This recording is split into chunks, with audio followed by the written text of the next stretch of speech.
Hey, welcome back to the channel. This is Steve, amateur call sign K2GOG. This presentation focused on the 902 to 928 spectrum that we have in the United States for amateur radio use. This presentation was presented live the evening of September 29th to the Warren County Amateur Radio Club in New York. So if you were unable to make that live, here is the presentation. So let's get in. All right, so here we have the frequency spectrum map that the FCC publishes, and I think it's a good way to kind of start things out and just explain the allocation of 902 to 928. It is surrounded by commercial users, and so if we see on the right-hand side of the screen, we're surrounded by many other paying commercial operators and license holders. And this is one of the things that makes this spectrum interesting for amateurs, is that we have this only on a secondary basis. And so as you look at the FCC spectrum chart, if you ever come across something that is not in all caps, that most likely means that the user with the first letter as capital with the rest not. That means that it's a secondary user. So as you can see, we're right in the middle of some extremely valuable spectrum, and it's great that we even have the ability to even spend some time in this chunk of 902 to 928. So when I gave this presentation, we gave a little bit of a survey. I'll skip over that part in this re-recording, but the goal was to really engage with the audience and better understand who is actually doing things currently within the 902 to 928 band. And I'll kind of reference this back as we get through here. But the real key thing here is amateur radio is not as important as it has been in the past. I'm sorry to have to say that, but because we are amateurs, if there is more paying customers that would like to use spectrum, they will of course get priority. And so this is the reason why I'm doing this presentation, to raise some awareness of the 902 to 928 spectrum. Who are some of the neighbors? Who do we share spectrum with? And what are they actually using it for? All right, so the first question that I had posed was who was born after the year 1985. This was actually not intended to try to find how old people are. It was just merely as a way to raise awareness that since 1985, amateurs have had use of the 33 centimeter or 902 to 928 spectrum. So for almost 40 years, this has been accessible to the amateur community in the United States. This had actually started in 1979.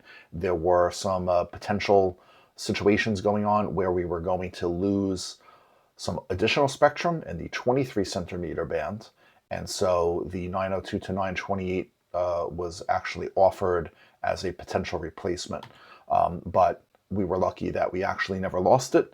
It's just that the 23 centimeter band was just readjusted. And so just for some really quick history, all the way back in 1947, yes, 1947, amateurs in the United States were permitted to use 1215 to 1300 megahertz. That was later then readjusted to 1215 to 1240. And finally, and what we have today is the 1240 or 1.24 gigahertz to 1.3 gigahertz spectrum. So even though this presentation is focused on the 33 centimeter band, I still think that it's worth pointing out that the next spectrum above this is constantly under attack. And so for those that are members of ARRL, who helps to defend spectrum, please consider, helping support those causes. If we have the spectrum and we find ways to use it, that's what makes amateur radio great. And so these are two bands, the 23 and 33 centimeter band. But again, this presentation is really focused on just highlighting what's going on within 33 centimeters today. So if you'd like to learn a little bit more about one of the major FCC Part rules, I would highly encourage everyone to look up FCC Part 18. This covers the industrial, scientific, and medical bands, also known as ISM. And so if you want to better understand some of the different rules and specifications there, you can go ahead and do a search for that.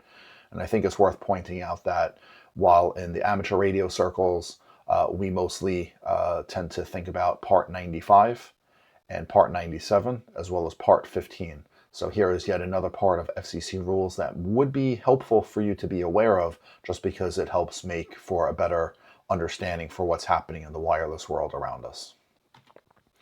So this was actually a really fun chart that I enjoyed putting together. So these are licensed devices. So this means that commercial companies want to put a product on the market, and therefore they need to get FCC certification. If it's something that's transmitting, you need to have an FCC certification. So since 1985, we're up to 1,409 devices. Now these are different, and I'll show a little bit more about an even larger category, but I wanted to highlight this because as these are licensed devices, the license holder for who's going to use these devices on the frequencies that they have a license for, that's what applies here. And so these are devices that typically are much higher power, and therefore an organization like an end user of equipment who would purchase something like this needs to have a license for specific frequencies, and therefore they need to have specific equipment that will be capable to utilize those frequencies. And so while 1,409 devices doesn't sound like a lot, these typically are things that are sold towards commercial markets. And so if we think about something like the railroad infrastructure in the United States, right now in 2024, there's over 1.6 million rail cars. And so if we thought that if that was the market that an organization wants to sell to, just think about how many devices could be attached that transmit something to do with the 33 centimeter band as it just relates to railroad. Then you also have the infrastructure to interact with those devices, as well as the devices that people will have to interact with either the infrastructure or the devices on something like a rail car. So there's a lot of devices that are out there all transmitting under license on specific frequencies with specific devices. So again, this is going to give you an idea as to just the commercial side for commercial users. And so if we go all the way back to like 1985 or so, there were many innovations happening within the industry that made it attainable for devices to use 900 megahertz, at a cost-effective rate. So we can see as the bottom chart, the line, the blue shows how many devices were certified on a per year basis. And then as we get to about the 2004, 2005, we see this big spike. And this was actually driven by a lot of really cool things happening within the RFID world. So companies like Walmart were behind huge mandates, and that created a big spike in terms of the commercial devices that were coming to market. And in turn, that drove some further innovation and adoption. And so as we see cumulatively, we can see every year the number of devices continue to increase. So again, there's lots here going on. But now if we fast forward to, let's say, 2014, 15, we had some new technology come to the market. We'll just call this LoRa, which is a chirp spread spectrum mode.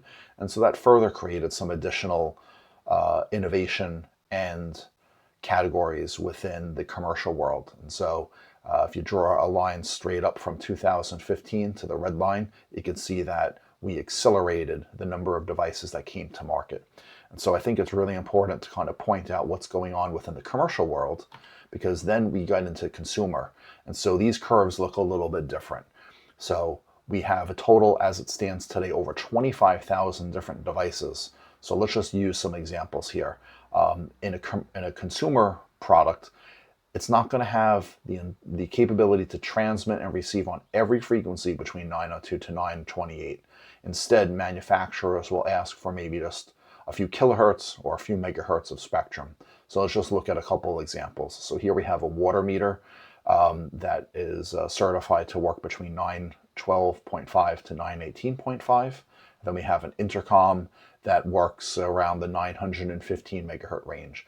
So let's just say with both of these two products, if there were 10,000 of these manufactured, imagine if 10,000 times 25,000, we're looking at a lot of devices, over 25 million to be specific. So the point here is there's lots of different types, and there's lots of different devices that are all using this spectrum, and these are all low power. So they're not like the commercial devices that are at higher power. These are lower power. That means that we can potentially have less interference between these devices. And so when we look at the innovations where a lot of the start in the commercial world, we can see that in like 1993 or so, we started to see more 900 megahertz based consumer devices come to market. And then things really started to take off around 2009 and 10 and 11 for things around Internet of Things or IoT, smart home type devices. So there's lots really going along, and now we'll look at something that's more relevant to the amateur radio community. So funny enough, there's only ever been one radio specifically manufactured for use by amateur radio operators for the spectrum. So back in 2011, Alinco came to market with their DJ G29. It's an interesting radio. It covers the 220 and 900 megahertz bands only. And so this is relatively interesting. It's become a very popular and highly sought after radio, and it actually currently sells in 2024 for more used than it sold for new. And so all this detail that I've got, I've actually extrapolated from the FCC website. And so again, in summary, we're looking at the number of devices that are in use on the 900 spectrum, both for licensed and licensed users. But either way, any of that hardware does need to be certified since it's involving transmission.